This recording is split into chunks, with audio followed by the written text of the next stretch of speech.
Good morning बच्चों। हम कल क्लास में अध्ययन कर रहे थे विद्युत द्विध्रुव की। मैंने आपको विद्युत द्विध्रुव की डेफिनेशन लिखा दी थी और विद्युत द्विध्रुव आघूर्ण के बारे में बता दिया था।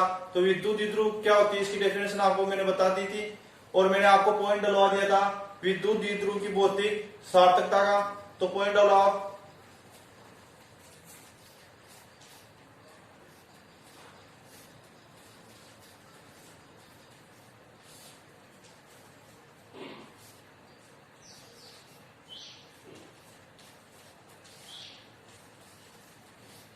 विद्युत द्विध्रुव की भौतिक सार्थकता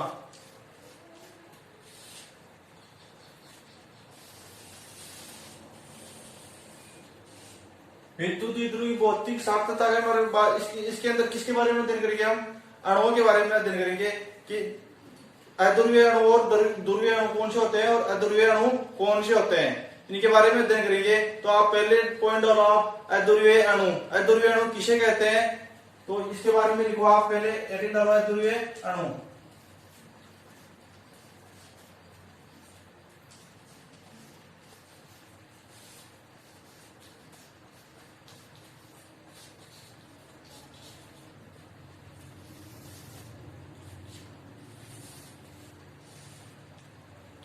अध्रुवीय अणु क्या होते हैं?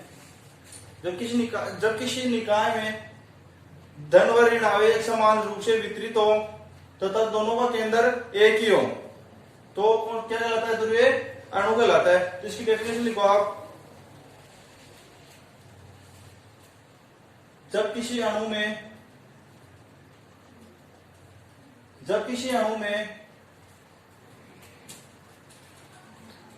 धन व ऋण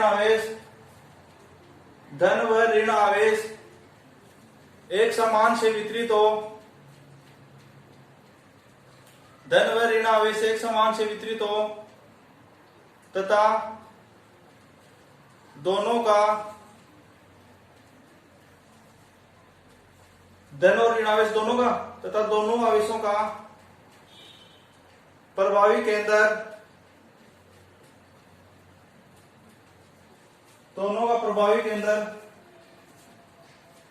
एक ही हो। जैसे कोई अणु है इसमें धन और ऋण दोनों आवेश है, दोनों का प्रभावी केंद्र एक ही है तो दोनों का प्रभावी केंद्र एक ही हो, अध्रुवीय अणु कहलाता है। तथा इसमें विद्युत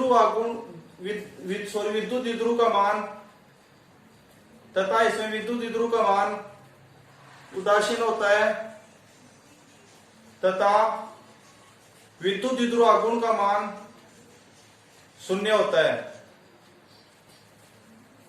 इसके नीचे ये डायग्राम बना लेना आप। अणु, ये कोई अणु है इसमें धन व ऋण एक समान से वितरित है तथा दोनों का प्रभावी केंद्र क्या है? एक ही है। ये क्या कहलाएंगे? अध्रुवीय अणु कहलाएंगे।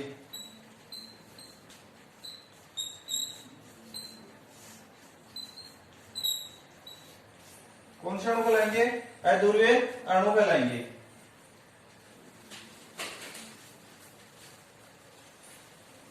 अब दूसरा क्या है?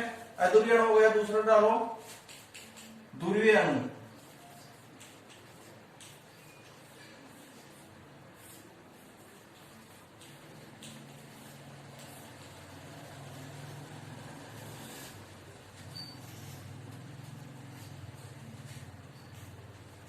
ध्रुवीय अणु क्या होंगे? जब किसी अणु में, भाई इसमें तो क्या था, कोई अणु था उसमें धन व ऋण आवेश समान रूप से वितरित है और इसमें क्या हो जाएंगे? इसका अपोजिट हो जाएगा। भाई इसका अपोजिट हो जाएगा ना। ये अध्रुवीय, तो ध्रुवीय में क्या हो जाएगा? जब किसी अणु में धन व ऋण आवेश एक समान रूप से वितरित नहीं हो तो दोनों का प्रभावी केंद्र एक नहीं हो तो क्या कहलाएंगे? ध्रुवीय अणु। तो इसमें इसकी डेफिनेशन लिखो आप। जब किसी अणु में धन व ऋण जब किसी अणु में धन व ऋण आवेश एक समान रूप से वितरित नहीं हो तथा दोनों के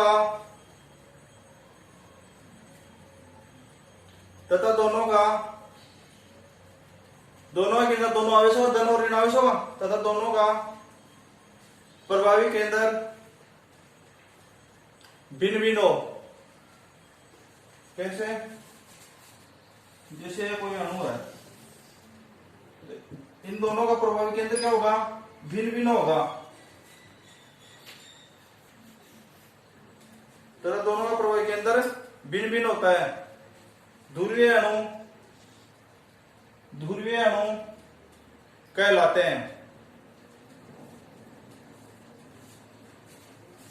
जैसे HCl है, हाइड्रोजन के ऊपर पॉजिटिव और इसके ऊपर नेगेटिव, तो ये H+ और ये Cl-, दोनों का प्रभावी केंद्र एक थोड़ी ना है, अलग अलग है, भिन्न भिन्न है। तो ये लिख लो आप डायग्राम H+ Cl- और इसके नीचे लिख दो ध्रुवीय अणु।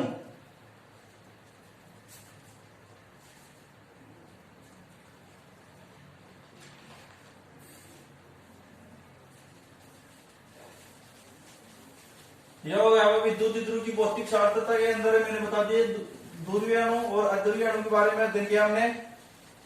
अब अगली हेडिंग डालो आप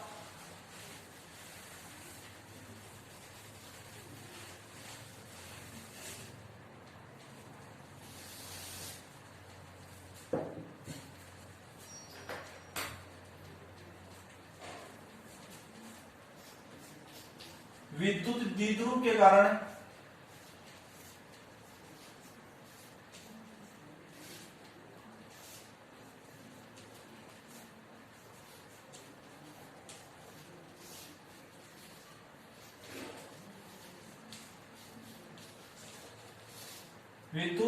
कारण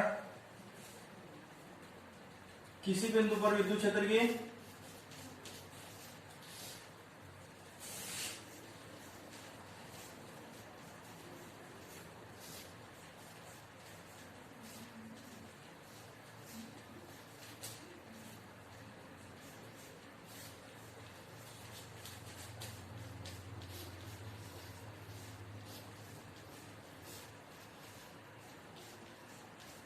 विद्युत क्षेत्र की तीव्रता ज्ञात करना।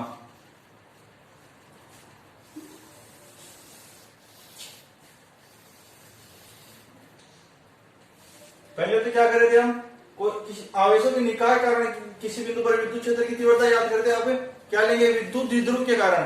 विद्युत द्विध्रुव क्या होता है? दो आवेशों को मिलाने वाली रेखा की वो क्या कहलाती है? विद्युत द्विध्रुव कहलाती है। इसमें दो अलग अलग, मैंने आपको विद्युत द्विध्रुव की डेफिनेशन लिखाई थी कि दो अलग चार्ज के आवेश होंगे, एक प्लस आवेश होगा, एक माइनस आवेश होगा, तो क्या कहलाएगा? विद्युत द्विध्रुव कहलाएगा। तो इसके कारण विद्युत द्विध्रुव के कारण इसी विद्युत द्विध्रुव के कारण दोनों अलग अलग प्रकार के आवेशों के कारण किसी बिंदु पर विद्युत क्षेत्र की तीव्रता ज्ञात करेंगे हम। हेडिंग डालो आप विद्युत द्विध्रुव के कारण किसी बिंदु पर विद्युत क्षेत्र की तीव्रता।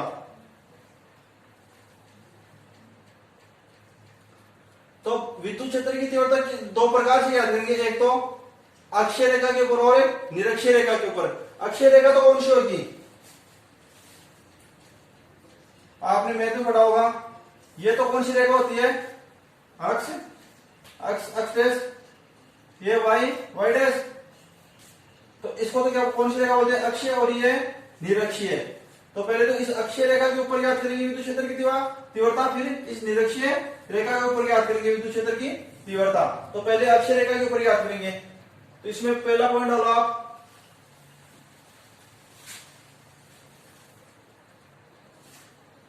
विद्युत द्विध्रुव के कारण किसी बिंदु पर विद्युत क्षेत्र की तीव्रता में पहला पॉइंट डालो आप,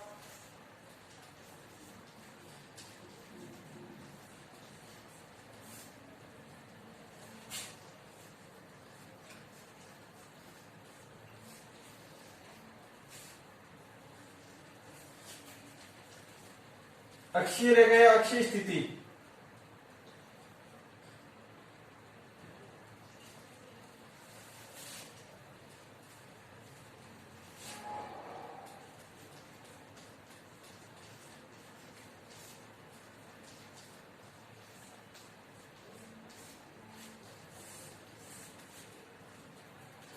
पहला पॉइंट डालिए आप, अक्षीय स्थिति।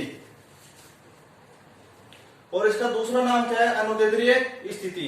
आपको एग्जाम में ऐसे पूछ सकता है, अनुदैर्ध्य स्थिति या अक्षीय स्थिति। अक्षीय स्थिति का नाम, दूसरा नाम पूछ सकता है अनुदैर्ध्य स्थिति। या लगाकर लिख लो, अनुदैर्ध्य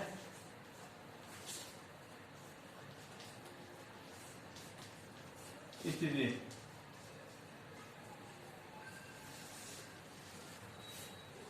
आपको एग्जाम में बहुत सी बार पहुंच चुका है, हर बार लगभग पहुंचता है इस टॉपिक से क्वेश्चन कि विद्युत द्विध्रुव के कारण अक्षीय स्थिति पर विद्युत क्षेत्र की तीव्रता ज्ञात करो। किस प्रकार से पूछेगा एग्जाम में क्वेश्चन कि विद्युत द्विध्रुव के कारण अक्षीय स्थिति पर या अनुदैर्ध्य स्थिति पर विद्युत क्षेत्र की तीव्रता ज्ञात करो। हर बार एग्जाम में पूछता है यहां से आपको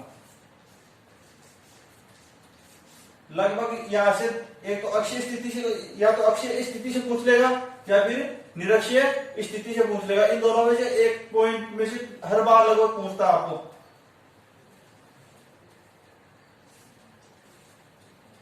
तो अक्षीय स्थिति के ऊपर क्या, किस प्रकार से याद करेंगे कि अक्षीय स्थिति यही है। पहले आप मेरे साथ साथ डायग्राम बना लो। पहले क्या लेंगे हम, विद्युत द्विध्रुव के कारण तो ज्ञात करें अक्षीय स्थिति पर विद्युत क्षेत्र की तीव्रता। तो पहले तो क्या लेंगे, विद्युत द्विध्रुव,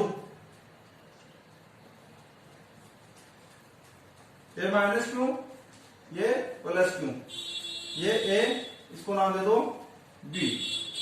अब क्या याद करेंगे, किसी बिंदु पर विद्युत क्षेत्र की तीव्रता ज्ञात करेंगे। तो किसी बिंदु पर विद्युत क्षेत्र की तीव्रता ज्ञात करने के लिए क्या करेंगे, विद्युत द्विध्रुव के बीचों बीच कोई बिंदु ले लेते हैं, उसको नाम दे दो और नाम दे दो आप पहले। तो इससे आर दूरी पर कोई क्या लेते हैं हम, बिंदु पी लेते हैं। इससे ठीक आर दूरी पर कोई बिंदु पी लेते हैं।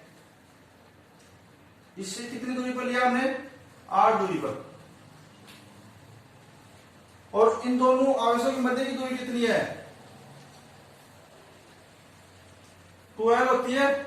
विद्युत द्विध्रुव के दोनों आवेशों के मध्य की दूरी कितनी होती है, 12। और इस मध्य वाले बिंदु से इस पी बिंदु तक की दूरी कितनी है, आर। तो अब बताओ कि इस ओर से इस पी की दूरी कितनी है, आर। मानिए ये हमने मानिए कि ओ बिंदु से पी तक की दूरी कितनी है, आर। और ये दूरी कितनी हो जाएगी,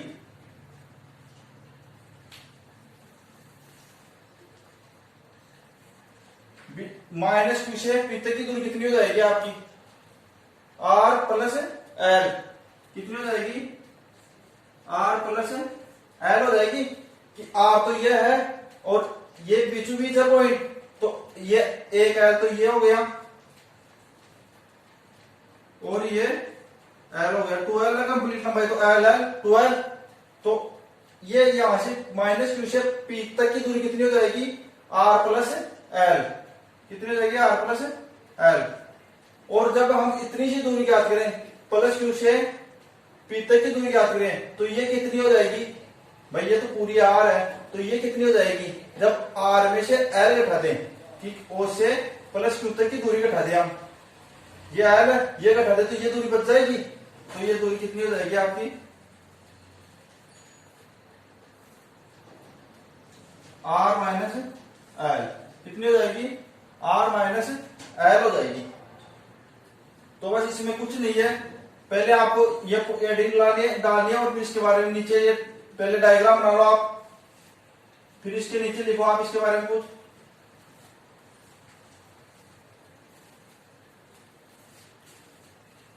माना ए बी एक विद्युत द्विध्रुव है। भाई विद्युत द्विध्रुव है, आपको बस मैं जैसे लिख रहा हूं वैसे वैसे गौर करना कि जैसे जैसे डायग्राम बनाए वैसे वही चीज लिखा रहा हूं आपको नीचे, इसमें और कुछ नहीं है। कि माना ए बी एक विद्युत द्विध्रुव है। आगे लिखो, जो माइनस क्यू से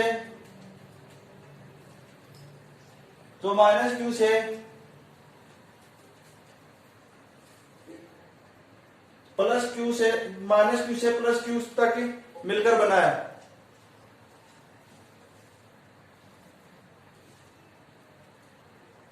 जिसके मध्य बिंदु O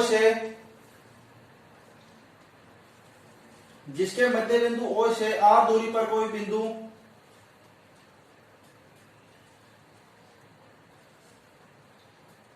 P लिया है, जिस पर विद्युत क्षेत्र की तीव्रता ज्ञात करनी है। इस पर क्या ज्ञात करनी है? विद्युत क्षेत्र की तीव्रता मैंने पहले बता दिया डायग्राम में कि विद्युत वितरण के बीचों बीच एक बिंदु ले लेते हैं, इससे R दूरी पर कोई बिंदु P लेंगे और इसके ऊपर क्या ज्ञात करनी है हमें? पहले प्लस Q के कारण ज्ञात करो, फिर माइनस Q के कारण ज्ञात करो और विद्युत क्षेत्र की तीव्रता इस बिंदु पर ज्ञात करनी है, जिस पर विद्युत क्षेत्र की तीव्रता ज्ञात करनी है। अब पहले प्लस Q आवेश के कारण ज्ञात कर लो। प्लस Q आवेश के कारण नीचे वाला लाइन लिखो, प्लस Q आवेश के कारण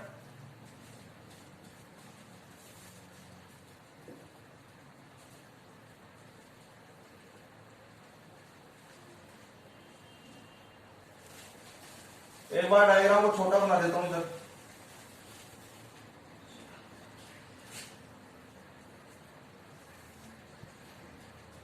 ये माइनस Q, ये प्लस Q, विद्युत इधर हो गया, इसके मध्य बिंदु O हो गया, इससे R दूरी पर बिंदु P हो गया, जिस पर विद्युत क्षेत्र की तीव्रता ज्ञात करनी है। ये A बिंदु, ये B नाम दे दो और ये दूरी कितनी बच जाएगी? R माइनस L, और ये कंप्लीट दूरी कितनी हो जाएगी? R प्लस L, और ये L है, ये भी L है, और ये कंप्लीट कितनी है? 2L।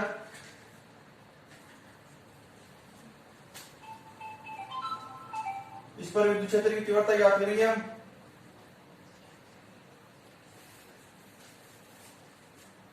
ये डायग्राम तो हमने पहले बना लिया, तो मैंने दोबारा बनाया छोटा। तो अब लिखो नीचे वाली लाइन में प्लस Q आवेश के कारण बिंदु P पर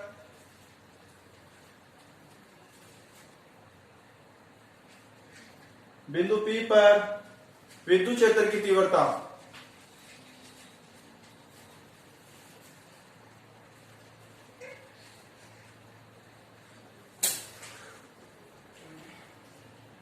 कितनी हो जाएगी? प्लस Q आवेश के कारण बिंदु P पर विद्युत क्षेत्र की तीव्रता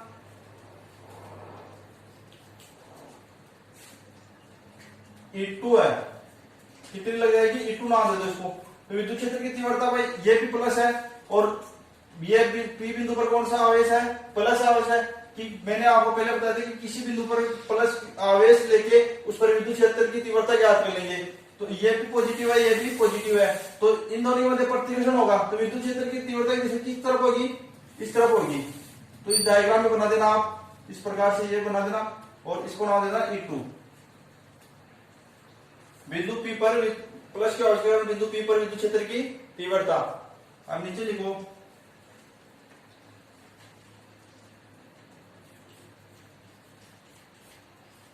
E2 कितनी हो जाएगी? विद्युत क्षेत्र की तीव्रता बिंदु P पर विद्युत क्षेत्र की तीव्रता 1/4πε0। आवेश कौन सा है? प्लस Q अपॉन, ये दूरी कितनी है? कितनी बची थी यहां पर? R minus L। कितनी है? R minus L। तो आप E2 equal to 1/4πε0 Q upon R minus L का होल स्क्वायर। यही तो बची थी R minus L। Plus Q आवेश के कारण याद करके बिंदु P पर, तो ये दूरी हमारे को लेनी है। तो ये दूरी की हमारे को कैसे याद होगी? ये पूरी दूरी कितनी है? R। जब इसमें से L घटा देंगे तो ये दूरी तो बच जाएगी बाकी की। तो ये कितनी है? R माइनस L का होल स्क्वायर। या R स्क्वायर होता है तो उसकी जगह पर कितनी दूरी है? R माइनस L, तो इसका होल स्क्वायर हो जाएगा। तो E2 इक्वल टू लिख दो 1/4πε0 Q upon R minus L का होल स्क्वायर। अब नीचे लिखो इसी प्रकार माइनस Q आवेश के कारण बिंदु P पर विद्युत क्षेत्र की तीव्रता।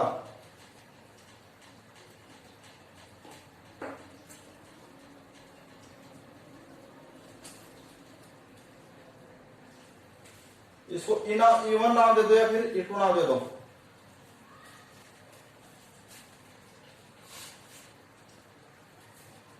पहले E1 ही दे दो इसको, फिर E2 इसको दूसरे को नाम दे देंगे आप। तो माइनस क्यू आवेश के कारण, इसी प्रकार माइनस क्यू आवेश के कारण बिंदु P पर विद्युत क्षेत्र की तीव्रता E2 इक्वल टू क्या हो जाएगी 1/4πε0 Q अपॉन, अब ये माइनस क्यू है, P बिंदु ये है। अब इतनी दूरी तो कितनी है R है। अब यहां तक की दूरी, पूरी दूरी कब क्या कैसे क्या करेंगे, जब इस R में इतनी दूरी जोड़ दें हम, तो ये पूरी दूरी आ जाएगी। तो इतनी दूरी R है और ये दूरी कितनी है L है। तो R प्लस L, ये कंप्लीट दूरी आ जाएगी R plus L। Minus Q से P तक की दूरी आ जाएगी R प्लस L। तो ये Q upon R plus L का होल स्क्वायर, ये किसके कारण आ गई, माइनस क्यू आवेश के कारण बिंदु P पर विद्युत क्षेत्र की तीव्रता।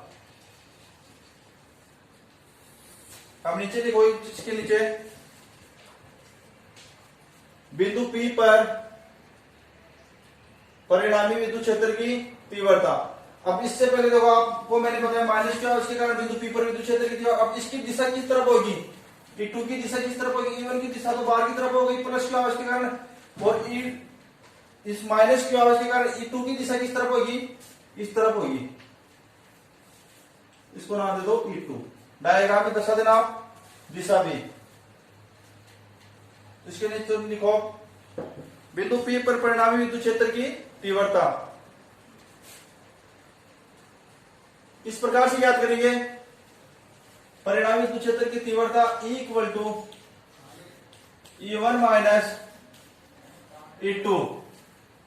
तो E1 कितना है 1/4πε0 Q upon R minus L का whole square. 1/4πε0 Q upon R minus L का होल स्क्वायर। अब E2 कितना है 1/4πε0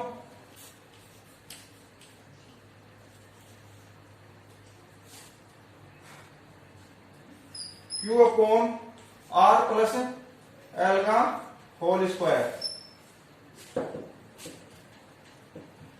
E1 कितना है 1/4πε0 Q upon R minus L का होल स्क्वायर, और E2 कितना है 1/4πε0 Q upon R plus L का होल स्क्वायर।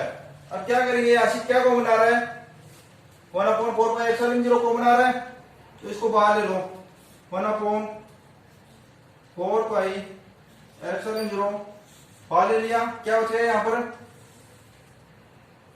क्यों, यहां से क्यू भी बाहर आ रहा है, क्यू भी कॉमन ले लो, क्यू इसमें भी है और क्यू इसमें भी है, तो क्या कॉमन आ रहा है क्यू अपॉन 4πε0। अंदर क्या बच गया 1/r माइनस एल का whole square minus 1/r plus L का होल स्क्वायर। भाई यही बच गया ना, r माइनस एल का whole square minus r plus L का होल स्क्वायर, ये बच गया भाई q अपॉन 4πε0 तो बाहर ले लिया हमने कॉमन। अब नीचे लिखो q अपॉन, यहां पर आएगा नहीं, एक बार इसको मिटा देता हूं इधर वाले को।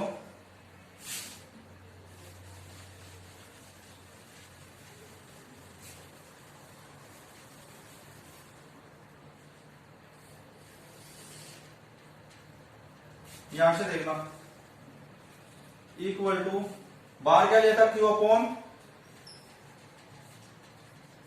4πε0, अंदर क्या बचा था 1/r माइनस एल का whole square minus 1/r plus L का होल स्क्वायर। अब इसका क्या लेते हैं, एलसीएम लेते हैं हम, तो एलसीएम क्या जाएगा इसका r माइनस एल का whole square r plus L का होल स्क्वायर, ये आ गया।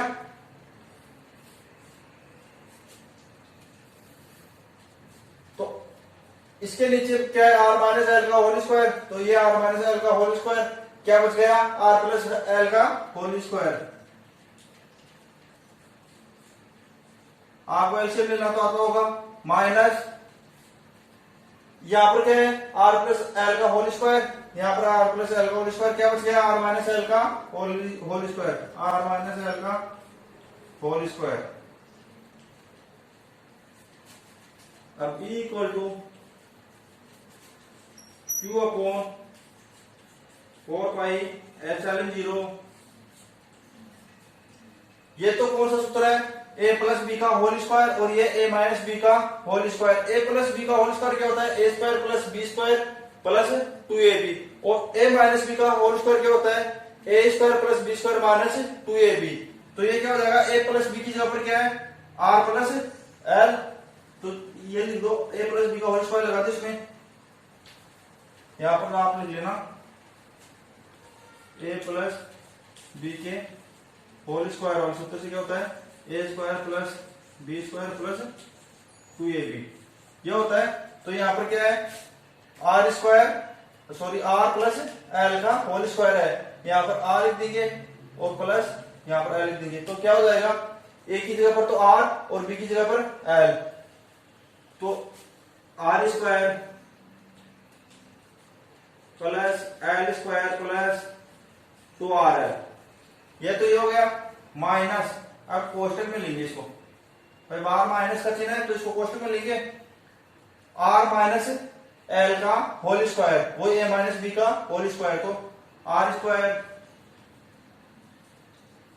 Plus L square minus 2rl, ये आ गया ऊपर तो, और नीचे आर माइनस एल का होल स्क्वायर और आर प्लस एल का होल स्क्वायर, ये क्या, ये किसका सूत्र होता है, are square minus L square. इसको इस प्रकार से लिख सकते हैं, R square minus L square.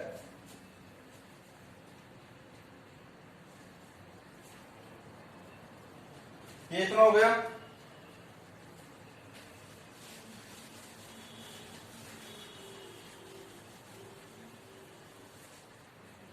अब इस डायग्राम को मिटा देता हूं,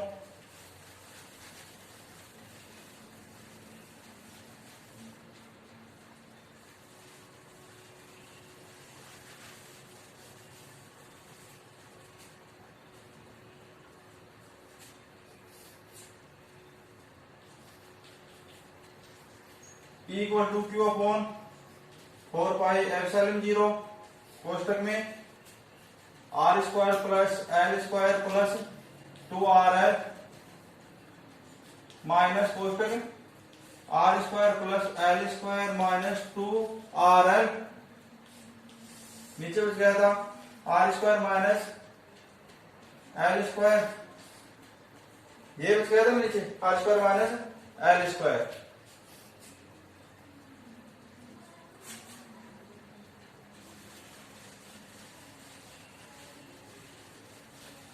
अब आपको पता चल गया ये किस प्रकार से आया, ये कॉमन ले लिया, क्यों अपॉन 4 पाई एप्सिलॉन 0 कॉमन ले लिए, और फिर यहाँ पर a प्लस बी का होल स्क्वायर वाला सूत्र लगा दिया, और यहाँ पर a माइनस बी का होल स्क्वायर वाला सूत्र लगा दिया, और यहाँ पर क्या था, r plus sorry r minus L का होल स्क्वायर, और यहाँ पर था r प्लस एल का होल स्क्वायर, तो इसको क्या लिख दिए हम, r स्क्वायर माइनस एल का होल स्क्वायर।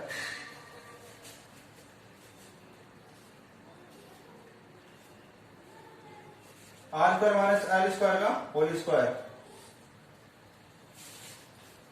अब इसको कोष्टक से बाहर ले आते हैं इसको, तो Q upon 4 pi epsilon 0 R square minus sorry plus L square plus 2rl minus minus अंदर जाके गुणा हो जाएगा, तो प्लस की तो माइनस की हो जाएगी, माइनस की प्लस की हो जाएगी, तो minus R square minus L square plus 2rl upon R square minus L square का होल स्क्वायर।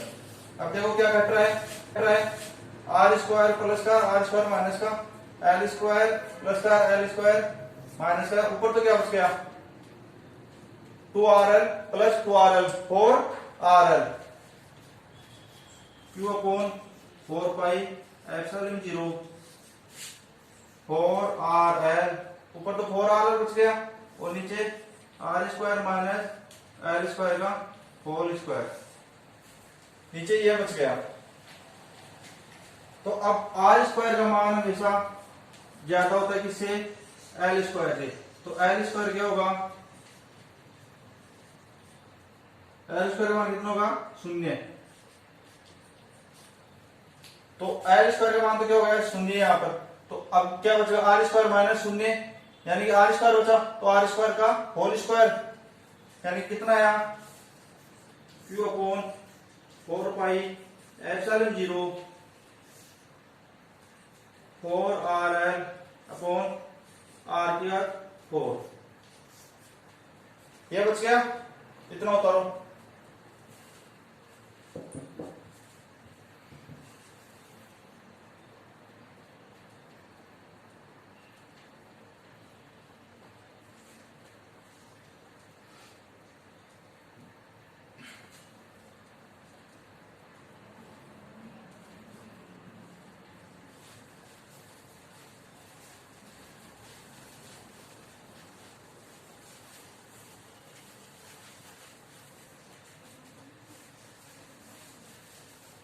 क्या बच गया था, इक्वल टू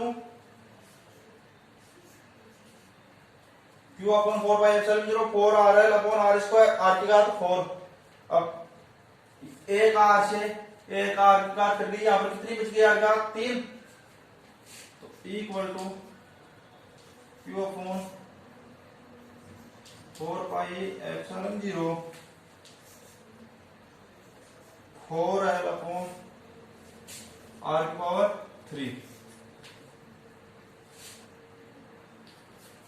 अब Q को अंदर गुणा कराएंगे, इसके अंदर, किसके अंदर, इसके अंदर गुणा करा देते हैं Q को। तो क्या हो जाएगा, 4, इसको 4 को क्या लिखते हैं, 2 इंटू 2 L इंटू Q, भाई Q को अंदर है तो ये वो का वो बन जाएगा 2 इंटू 2 4L इंटू Q बाहर था, अंदर गुणा कर दिया इसको, और इधर क्या बच गया हमारा, अपॉन 4 पाई एप्सिलॉन 0, और इधर नीचे क्या बचा, R की power 3 equal to 1 upon 4 pi epsilon 0। अब ये किसके बराबर होता है, P इक्वल टू क्या होता है, Q इंटू 2L, ये किससे होता है, विद्युत द्विध्रुव आघूर्ण से। P इक्वल टू क्या होता है, Q इंटू 2L, विद्युत द्विध्रुव किसे कहते हैं, विद्युत द्विध्रुव आघूर्ण किसे कहते हैं, किसी एक आवेश तथा उन दोनों के मध्य की अल्प दूरी के गुणनफल को कहते हैं विद्युत द्विध्रुव आघूर्ण। तो क्या हो गया, Q इंटू 2L,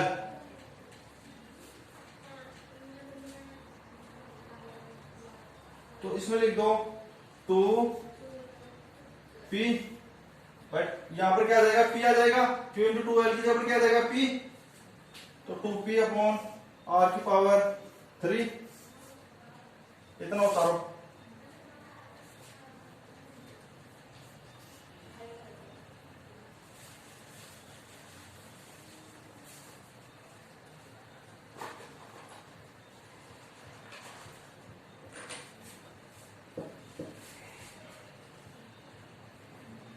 ए का मान कितना आ गया,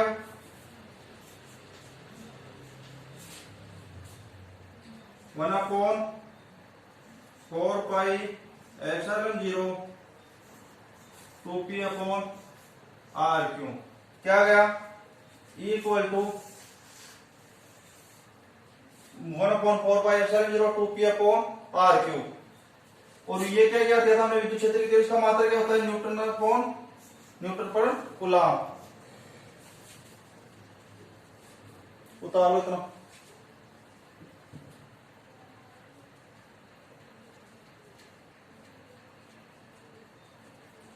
अब इसको सदिश रूप में लिखे तो क्या कर देंगे, ये इसको सदिश रूप में लिखो आप, तो सदिश रूप में लिखेंगे तो क्या कर देंगे, इसके ऊपर क्या लगा देंगे, वेक्टर, इसके ऊपर लगा देना, इसके ऊपर वेक्टर लगा देना।